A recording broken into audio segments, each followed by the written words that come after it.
అయినా సరే ఇంతమంది వ్యతిరేకిస్తున్న ఈ రాజకీయ పార్టీలు ప్రజలలో మేధావులలో అన్నిట్లలో అందరిలో చర్చ జరుగుతున్నది చాలా విస్తృతంగా.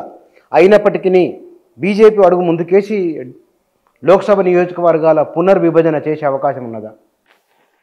నాకు బీజేపీ ఒక జాతీయ పార్టీ. జాతీయ పార్టీతో పాటు ఈ గత 20-25 సంవత్సరాలుగా మా అంత దేశభక్తులు ఇంకొకళ్ళు లేరని మాట్లాడుతున్న పార్టీ.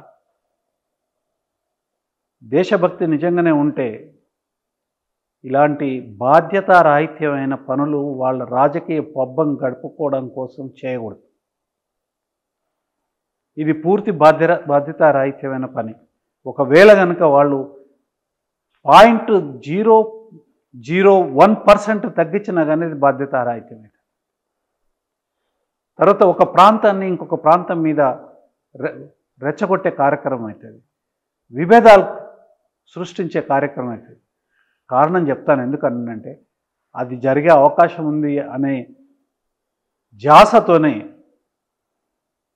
దేశ హితాన్ని దృష్టిలో పెట్టుకొని 1971 నుంచి ఇయాలటి వరకు ఏ ప్రభుత్వం వచ్చినా కానీ, అనేక ప్రభుత్వాలు వచ్చినాయి. 71 నుంచి ఇందిరాగాంధీ గారి ప్రభుత్వం వచ్చింది, జనతా ప్రభుత్వం వచ్చింది, మొరార్జీ దేశాయ్ నాయకత్వంలో జనతా ప్రభుత్వం వచ్చింది. ఆ తర్వాత కాంగ్రెస్ ప్రభుత్వం వచ్చింది. కాంగ్రెస్ ప్రభుత్వం తర్వాత జనతాదళ్ వీపీ సింగ్ ప్రభుత్వం వచ్చింది. తర్వాత వాజ్పేయి గారి గవర్నమెంట్ వచ్చింది బీజేపీ నాయకత్వంలో. ఆ తర్వాత కాంగ్రెస్ వచ్చింది. మళ్ళీ ఇవాళ నరేంద్ర మోడీ గారి నాయకత్వంలో ఉన్న ప్రభుత్వం వచ్చింది. నేను ఎందుకు ఇవన్నిటి రాజకీయ పక్షాలు ఏవి నాయకత్వం వహించినా ఎందుకు చెప్తున్నానంటే, ఇన్ని భిన్నమైన రాజకీయ ఆలోచన విధానాలు ఉన్న పార్టీలు వచ్చినా కానీ ఈ విషయాన్ని 1971 నుంచి ఇయాలటి వరకు ఈ తేనెతుట్టిన ఎవరు కదపాలని ఎవరు అనుకోలేదు. ఎందుకు అనుకోలేదు? కారణం ఏమిటి? ఎందుకు అనంటే కారణం ఏందనంటే, ఏ ప్రాతిపదిక పెట్టినా కానీ ఈ బ్యాలెన్స్ ఏదైతే ఉందో ఇదివరకనే 26 నుంచి 24కి వచ్చింది, దాన్ని ఇంకా డీస్టెబిలైజ్ చేయకూడదు. ఇప్పటికే అనేక రకాల లెజిటిమేట్ కంప్లైంట్స్ ఉన్నాయి దక్షిణాది రాష్ట్రాలకి. సంపదను ఎక్కువ క్రియేట్ చేస్తూ ఉన్నారు. వారు సంపాదించిన సంపదని వేరే రాష్ట్రాల మీద పెడతా ఉన్నారు. ఆ రాష్ట్రాలని ఎప్పుడు కూడా మీరు you have to do more అని ఎప్పుడు కూడా కేంద్ర ప్రభుత్వం ప్రెషర్ చేయకుండానే రాజకీయ లబ్ధి కోసం చేసినది అనేది మా ఆరోపణ. తద్వారా ఏమవుతుందంటే, పనిచేయని వాళ్ళని, సోమరిగా ఉండే వాళ్ళని సోమరిగా ఉంచే కార్యక్రమం ఏదైతే జరుగుతుందో, ఇక్కడ వీళ్ళ రాజకీయ లబ్ధి కోసము, వాళ్ళ అభివృద్ధిని పెంచేదానికోసం కానీ, వాళ్ళకి ఆ స్పృహ వచ్చే పద్ధతిలో ఒక్క పని కూడా చేయకపోవడము ఏదైతే ఉందో, దేశం మొత్తానికి నష్టం జరుగుతుంది. దేశం యొక్క ఎకానమీకి నష్టం జరుగుతుంది. ఎకానమిక్ తర్వాత కన్సిస్టెంట్గా ఎట్లా మీరు మేము ఇంతే ఇస్తాము, మీరు ఓపిక పట్టుకోవాల్సిందే, మీరు భరించాల్సిందే అని అంటే ఎట్లా వర్కౌట్ అవుతుందండి? ఎక్కువ కష్టపడ్డ వాడికి దానికి తగ్గ ఫలితాన్ని కూడా ఇవ్వాలి కదా. అట్లా అని చెప్పి వెనుకబడిన రాష్ట్రాలకి దేశ సంపదని కొంచెం ఎక్కువ వెచ్చించే విషయంలో కూడా ఎవరు అభ్యంతరపరచరు. కానీ ఈడ సంపాదించి ఇచ్చిన రూపాయికేమో, ఇక్కడ ఉదాహరణ చెప్తాను కరెక్ట్గా, ఈడ సంపాదించిన కేంద్రానికి ఇచ్చిన రూపాయలనేమో ఇక్కడ 10 పైసలు ఇస్తే, తర్వాత ఏం సంపాదించకుండా అభివృద్ధి చూసుకోకుండా కేవలం జనాభాని మాత్రమే పెంచడం, సంపదను పెంచని రాష్ట్రాలకి వాళ్ళు 10 పైసలు ఇస్తే రూపాయి ఎట్టు ఇస్తారండి? ఇది అన్యాయం కాదా? ఒక పెద్ద మనిషి అన్నాడు, సరే ఇప్పుడు ఆదిలాబాద్ లాంటి రాష్ట్ర జిల్లాలు ఉన్నాయి, తర్వాత రంగారెడ్డి జిల్లాకి ఇన్కమ్ ఎక్కువ వస్తుంది అని అంటే దానికి కూడా సమాధానం ఉంది. అట్లా సమాధానం లేకుండా లేదు. ఆదిలాబాద్ రాష్ట్రానికి అడవులు ఉన్నాయి, న్యాచురల్ సంపద ఉన్నది, వాళ్ళ కాంట్రిబ్యూషన్ నీళ్లు, తర్వాత బొగ్గు అట్లాంటివన్నీ వాళ్ళు దేశాన్ని, మన రాష్ట్రానికి కాంట్రిబ్యూట్ చేస్తున్నారు, తిరిగి వాళ్ళకి కాంట్రిబ్యూట్ చేస్తూ ఉంటారు. అట్లనే అసలు అభివృద్ధి లేని వాటికి అభివృద్ధి చెందిన రాష్ట్రాలు డబ్బులు ఇవ్వద్దండి. దానికి ఒక మోతాదు ఉంటుంది. ఆ మోతాదుని మెయింటైన్ చేయమని అంటున్నాం. ఇక్కడ కష్టపడేటోడు చితికిపోయేటట్టుగా చేయకూడదని అంటున్నాం. అట్లనే మీరు ఓన్లీ జనాభాని కంట్రోల్ చేయమనంటే దానికి కంట్రోల్ కూడా చేయకుండా దాన్ని ఇబ్బంది ముబ్బడి చేసి డబల్ చేశారు, త్రిబుల్ చేసినారు. మీకు కొన్ని లెక్కలు అవసరం ఇందులో. ఏ లెక్క? జనాభా పెరుగుదల లెక్కల? పెరుగుదల లెక్కలు అవసరం కదా. ఏ రకంగా జనాభాను పెంచుకుంటూ పోయినారు. ఆ పెంచుకుంటూ పోయిన జనాభా వల్ల మీరు బీజేపీ అంటారు, కాంగ్రెస్ కూడా ఉన్నది కదా పరిపాలనలో. మీరు చెప్పినాక చాలా పార్టీలు ఉన్నాయి. నేను బీజేపీ అనే ఇవాళ ఉత్తరాది జనాభా పెరుగుదలకు 15 సంవత్సరాల నుంచి ఇవాళ బీజేపీ ఉందండి. అవును, బీజేపీకి వచ్చిన తర్వాత ఇంతకుముందు కాంగ్రెస్ అని, తర్వాత అంతకుముందు 7 సంవత్సరాలు బీజేపీ ఉంది. అవును, ఆ 7 ఇప్పుడు 6.5 సంవత్సరాలు ఉంటుంది. ఆ 6.5 సంవత్సరాలు ఇప్పుడు 15.5 సంవత్సరాలు, ఇవాళ 16 సంవత్సరాలు, దాదాపు 25 సంవత్సరాలు వీళ్ళు ప్రభుత్వంలో ఉన్నప్పుడు వీళ్ళ బాధ్యతని తీసేయడానికి లేదు కదా. తర్వాత జనతాదళ గవర్నమెంట్ కూడా ఒక 5 సంవత్సరాల పైనే ఉన్నది వాళ్ళు. దాంట్లో వీళ్ళు భాగస్వామ్యులు డైరెక్ట్గా ఇండైరెక్ట్గా.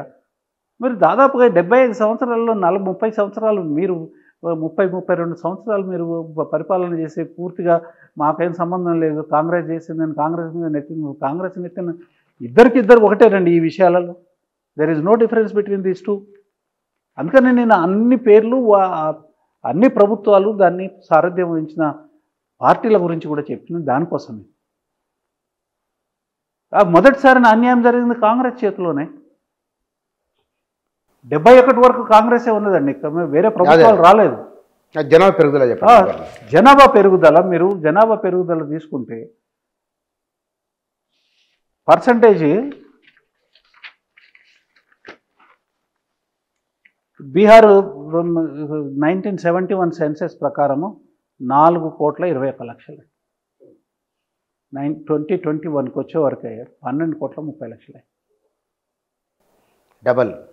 ఎక్కడ డబల్ అండి? 3 రెట్లు.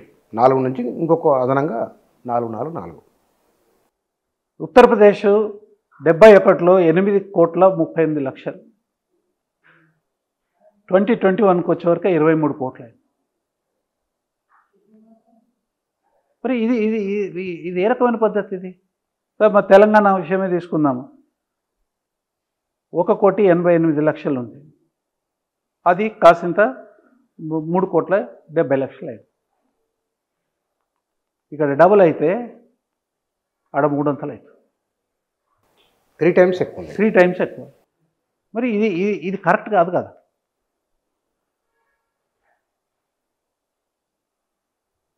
జనాభా అన్నట్లయితే అందుకోసమే నేనేమంటున్నానంటే, నేనైనా అంటే ఒక రీజనబుల్గా మాట్లాడే ఎవరైనా ఒకటే మాట్లాడతారు. ఇవాళ ఉన్నది ఉంచండి, ఈ తేనె చుట్టని కదిలించకండి, నార్త్ సౌత్ మధ్యన డివైడ్ పెట్టకండి.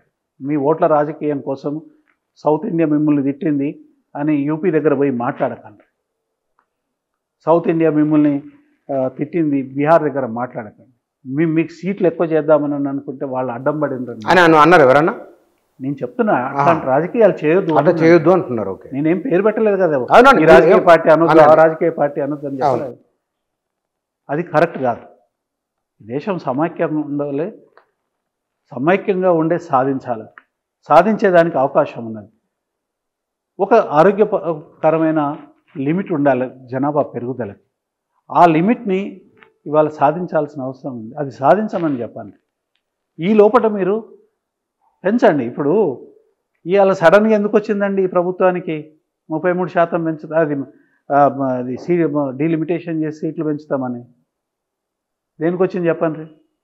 మహిళా రిజర్వేషన్ చేసిండ్రు, 33% సీట్లు నెక్స్ట్ డీలిమిటేషన్ తర్వాత వాళ్ళు ఇవ్వాలి. ఈ 543 లోపలనే 33% ఇస్తే ఇక ఏమవుతుందో చూడండి మీరు. మగవాళ్ళు తగ్గుతాయి.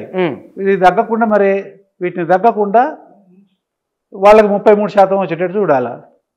నువ్వు అది చేసుకో. ఇప్పుడు ఇంకో అదనంగా 33 కాకపోతే 40% పెంచండి. ఎందుకనంటే ఇంగ్లాండ్ చిన్న దేశం, అది మన ఆంధ్రప్రదేశ్ అంతా ఉంటుంది, మొత్తం దేశం అంతా కలిపి, అంటే ఉమ్మడి రాష్ట్రం అంతా ఉంటుంది. ఇంకా తక్కువనే అంతేలేండి. ఉమ్మడి రాష్ట్రానికి కొంచెం అటు ఇటుగా ఉంటుంది. మరి దానికి 650 పైచీలకు పార్లమెంట్ మెంబర్లు ఉన్నారు. ఇక్కడ పెంచండి. మీరు పెంచుకోదలుచుకుంటే ఇంకొక 500 యాడ్ చేయండి. కానీ ఆ 500 ప్రోరేటా ఇవ్వండి. ఇవాళ ఉన్న స్ట్రెంత్ ఎంత అవుతుందో, ఏ పర్సంటేజ్ అవుతుందో ఆ పర్సంటేజ్ ప్రకారం ఇవ్వండి. అంతేగాని పర్సంటేజ్లు మార్చి సీట్లు పెరిగినాయి మీకు కూడా ఈ ఇది తొండెనట్టు